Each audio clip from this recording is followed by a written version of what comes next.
Astrology या ज्योतिष एक डिवाइन नॉलेज है, दैवी विद्या है। पिछले लेक्चर में हमने आपको बताया था कि शुक्र या वीनस प्लैनेट यदि कुंडली के 8th हाउस में बैठेगा तो क्या फल मिलेगा। क्लियर। आज जो टॉपिक है कि यदि शुक्र या वीनस प्लैनेट कुंडली के 9th हाउस में बैठेगा तो क्या फल मिलेगा। इसके लिए एक तो शुक्र के आप कारकत्व देखिए, यानी सिग्निफिकेशंस, यानी शुक्र से आप क्या क्या चीज़ें मालूम कर सकते हैं। सेकंड नंबर, ये 9th हाउस में बैठा है तो 9th हाउस के कारकत्व यानी सिग्निफिकेशंस आपको मालूम होने चाहिए। इसके अलावा यदि कोई ग्रह साथ में बैठा है, इसके कंजंक्शन या किसी ग्रह की दृष्टि है, एस्पेक्ट, तो उसको भी देखना चाहिए। और शुक्र का बल कितना है, स्ट्रेंथ कितनी है, कितनी पावर है, कितने डिग्री का शुक्र है, ये भी देखना ज़रूरी है। उससे भी ज़्यादा इंपॉर्टेंट चीज़ यहाँ पे किस शुक्र जो है किस नंबर की राशि में बैठा है, उसके मुताबिक वो अपना फल देगा। क्लियर। और इसके अलावा शुक्र जब 9th हाउस में बैठता है तो कुछ योग बनते हैं, उसके बारे में भी आपको बताएंगे। तो नंबर 1 जो चीज़ ये है कि शुक्र के कारकत्व क्या हैं, यानी किन किन चीज़ों का आप पता कर सकते हैं शुक्र को देख के। तो शुक्र जो है वो इसको देख के आप व्यक्ति की मनी यानी धन के बारे में पता कर सकते हैं। उसका कितना वैभव है, ग्रैंडियर है, स्प्लेंडर है, वैभव हो गया। इसके अलावा जो है वो उसका ऐश्वर्य कितना है, यानी प्रॉस्पेरिटी है, वेल्थ है, ये इसके बारे में पता कर सकते हैं। इसके अलावा ये शुक्र से व्यक्ति का love affair, romance, married life के बारे में पता चलता है। इसके अलावा ये शुक्र जो है एक लग्जरी लविंग प्लैनेट है, लग्जूरियस प्लैनेट है। तो व्यक्ति को कितनी लग्जरी मिल सकती है, यानी ज़मीन है, मकान है, आलीशान मकान, गाड़ियां हैं, नौकर चाकर है, तमाम सुख सुविधाएं हैं, भौतिक सुख जो है वो सारी चीज़ें शुक्र से देखी जाती हैं। क्लियर। इसके अलावा ये यौन सुख के बारे में पता चलता है, यानी व्यक्ति को कितना सेक्सुअल प्लेजर मिल सकता है। इसके अलावा पुरुष का जो सीमेन है, वीर्य, उसके बारे में भी आप शुक्र को देखकर बता सकते हैं। इसके अलावा एक अट्रैक्टिव पर्सनैलिटी व्यक्ति की कैसी हो सकती है, यानी वो कितना सुंदर है देखने में, हैंडसम है, या लड़की है कितनी ब्यूटीफुल है, ये सारी चीज़ें शुक्र से पता होती हैं। इसके अलावा शुक्र जो है ये इससे म्यूज़िक का पता चलता है। म्यूज़िक है, व्यक्ति को कितना इंटरेस्ट हो सकता है, म्यूज़िक है, डांस है, एक्टिंग है, कॉस्मेटिक्स है। इसके अलावा फैशन डिज़ाइनिंग, इंटीरियर डिज़ाइनिंग, तमाम चीज़ें जो हैं ये फ़ोटोग्राफी, पेंटिंग वगैरह, ये सारी चीज़ें शुक्र को देखकर पता चलती हैं। अब देखते हैं कि यहाँ पे ये 9th हाउस में बैठा है, 9th हाउस के क्या क्या कारकत्व हैं। तो 9th हाउस से व्यक्ति की ग्रेजुएशन, पोस्ट ग्रेजुएशन यानी उच्च शिक्षा के बारे में पता चलता है। शिक्षा किस तरह की होगी, अनइंटरप्टेड है या इंटरप्टेड, कुछ विघ्न बाधाओं के साथ होती है। इसके अलावा ये 9th हाउस से व्यक्ति के लक का पता चलता है, कितना लकी है। यहाँ से फादर का पता चलता है, फादर कितना का स्टेटस क्या है, फादर से कितना सपोर्ट है इस व्यक्ति के लिए, ये व्यक्ति फादर को कितना मान सम्मान देता है। ये तमाम चीज़ें फादर के बारे में बता सकते हैं। इसके अलावा रिलीजन, धर्म का घर है, यानी धर्म से रिलेटेड चीज़ें आप बहुत सारी यहाँ पे बता सकते हैं। कितना रिलीजियस माइंडेड है व्यक्ति, धार्मिक क्रियाएं कर रहा है, धार्मिक यात्राएं कर रहा है, और विदेश यात्राएं यहाँ से देखी जाती हैं। क्लियर। इसके अलावा देखिए ये व्यक्ति है, व्यक्ति का ये संतान का घर हो गया 5th हाउस। 5th से 5th यानी इसके ग्रैंड चिल्ड्रन, पोता पोती के बारे में आप बता सकते हैं।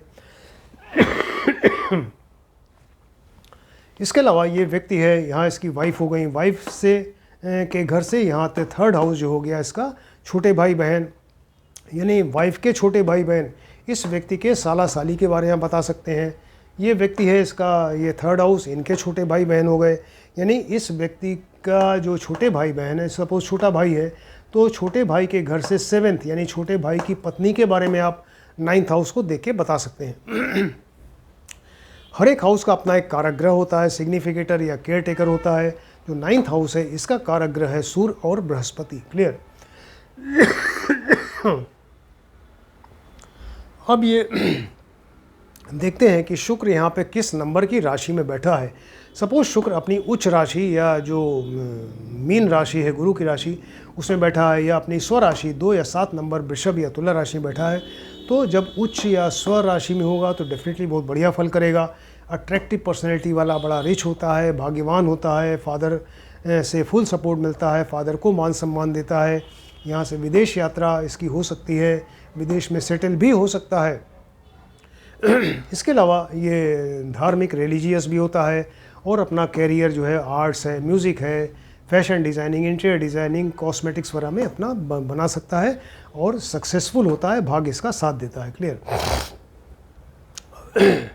सपोज़ यहाँ पर शुक्र जो है अपनी नीच राशि या शत्रु राशि में बैठ जाए, यानी 6 नंबर कन्या की राशि हो गई जो इसकी जहाँ डिबिलिटेटेड हो जाता है, या शत्रु की राशि है सूर्य और चंद्रमा की राशि 5 नंबर सिंह राशि, या 4 नंबर कर्क राशि या कैंसर राशि, इसमें बैठेगा तो यहाँ पर ये उच्च शिक्षा जो है इसकी ग्रेजुएशन पोस्ट ग्रेजुएशन उसमें ऑब्स्टेकल्स आते हैं, बाधा आती है, या तो शिक्षा अधूरी रह जाती है या फिर काफ़ी गैप के बाद फिर से पढ़ाई करेगा, ये है। लक इसका साथ नहीं देता, और इसके अलावा जो है फादर से इसकी नहीं बनती, अनबन रहती है, फादर से सपोर्ट नहीं मिलता, ये फादर को पूरा सम्मान नहीं दे पाते और लक इसका साथ नहीं देता। इसके अलावा धर्म के नाम पे कुछ आडंबर कर सकता है, या धर्म जो है ये कोई अधार्मिक कार्य भी कर सकता है। मैरिड लाइफ अच्छी नहीं रहती, क्योंकि देखिए 7th हाउस मैरिज का घर है। मैं इस मैरिज 7th हाउस का जो कारक ग्रह है सिग्निफिकेटर वो शुक्र है, यहाँ अपनी नीच या शत्रु राशि में बैठेगा तो ये मैरिड लाइफ को ख़राब कर देगा, मैरिड लाइफ अच्छी नहीं रहती। क्लियर। अभी देखते हैं कि शुक्र यहाँ 9th हाउस में बैठ के कुछ योग बनाता है, जैसे कि एक होता है धन वैभव योग, यानी शुक्र जो है जब अपनी उच्च राशि 12 नंबर मीन राशि या अपनी स्वराशि में होकर 9th हाउस से बैठता है तो इससे धन वैभव योग बनता है। ऐसा व्यक्ति फिर बड़ा रिच होता है, अट्रैक्टिव पर्सनैलिटी वाला, बड़ा मान सम्मान इसका होता है और इसका लक जो है इसका साथ देता है। क्लियर। सेकेंड नंबर है लक्ष्मी योग, यानी शुक्र अपनी यहाँ स्वराशि का होकर, स्वराशि क्या है 2 नंबर और 7 नंबर, तो वृषभ या तुला राशि का होकर अगर यहाँ बैठे और साथ में ये लग्नेश जो है वो भी उच्च या स्वग्रही का होकर केंद्र में 1 4 7 10 या त्रिकोण 1 5 9 में बैठेगा तब ये लक्ष्मी योग बनता है। क्लियर। शुक्र अपनी यहाँ पर स्वराशि का होकर 9th हाउस में बैठ रहा है और इसके अलावा जो लग्नेश है लग्न का लॉर्ड वो भी उच्च या स्वग्रही का होकर केंद्र 1 4 7 10 या त्रिकोण 1 5 9 में बैठेगा तो इसे लक्ष्मी योग बनता है। बहुत ज़्यादा रिच होता है, अट्रैक्टिव पर्सनैलिटी, मान सम्मान इसका और बड़ा प्रतिष्ठित व्यक्ति होता है। सपोज शुक्र के साथ, लेकिन इन सब योगों में जो है जो योग बन रहे हैं इसमें दोनों ग्रह फिर योग कारक होने चाहिए, लग्नेश के मित्र होने चाहिए। ये शुक्र के साथ सपोज मंगल बैठ जाए तो शुक्र एंड मंगल अच्छा फल तभी देगा जब ये यहाँ पर शुक्र एंड मंगल दोनों योग कारक होंगे और लग्नेश के मित्र होंगे। तो शुक्र मंगल योग बनने से भी व्यक्ति बड़ा करेजियस, बोल्ड, हाईली एनर्जेटिक होता है, बहुत ही अट्रैक्टिव पर्सनैलिटी वाला होता है और लेकिन यहाँ पर जो है वो अपने कार्य क्षेत्र में सफल होता है। राइट। इसके अलावा जो है लेकिन यहाँ पर शुक्र और मंगल बनने से, योग बनने से ऐसा व्यक्ति बड़ा लस्टफुल होता है, कामुक होता है, सेक्सी होता है। ये एक प्रॉब्लम है यहाँ पर। क्लियर। अब शुक्र के साथ सपोज बुध बैठ जाए तो शुक्र प्लस बुध दोनों योग कारक होने चाहिए, लग्नेश के मित्र होने चाहिए। तो शुक्र बुध योग बनेगा तो हाईली एजुकेटेड, बड़ा इंटेलिजेंट होगा और इसके अलावा बहुत रिच होगा और इसके अलावा जो है वो उसकी कम्युनिकेशन स्किल बहुत बढ़िया होगी, अपनी बात को बहुत बढ़िया तरीके से एक्सप्लेन करना, दूसरों को कन्विंस करना, ये शुक्र बुध योग बनने से होगा। शुक्र गुरु योग बन जाए, माने शुक्र प्लस गुरु दोनों बैठ जाए साथ में तो और दोनों योग कारक हों, लग्नेश के मित्र हों तो शुक्र गुरु योग बनने से ये बहुत ही जो है काफ़ी रिच होगा और बड़ा मान सम्मान वाला और बढ़िया एक अच्छी पर्सनैलिटी वाला होगा और इसका बहुत ही प्रतिष्ठित व्यक्ति होगा ऐसा और हाईली, इसके अलावा ये रिलीजियस माइंडेड भी होगा। क्लियर।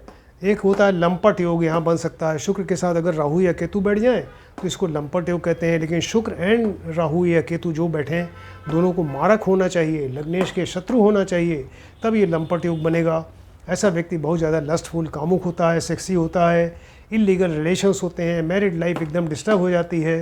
क्लियर। ये सब सारी चीज़ें यहाँ पर इन योगों के द्वारा आपको बताया। तो इतना सारा इन्फॉर्मेशन दिया आपको। यदि शुक्र या वीनस प्लेनेट यदि कुंडली के 9th हाउस में बैठेगा तो क्या फल मिलेगा, आप इसको ध्यान से देखें, स्टडी करिए। किसी ने अगर हमारा चैनल सब्सक्राइब नहीं किया है काइंडली इसको सब्सक्राइब करें, जिससे कि आने वाले सभी वीडियो आपको दिखाई देंगे और आप उसको भी देखकर और स्टडी करिए और आप भी ज्योतिष सीखिए। Thank you.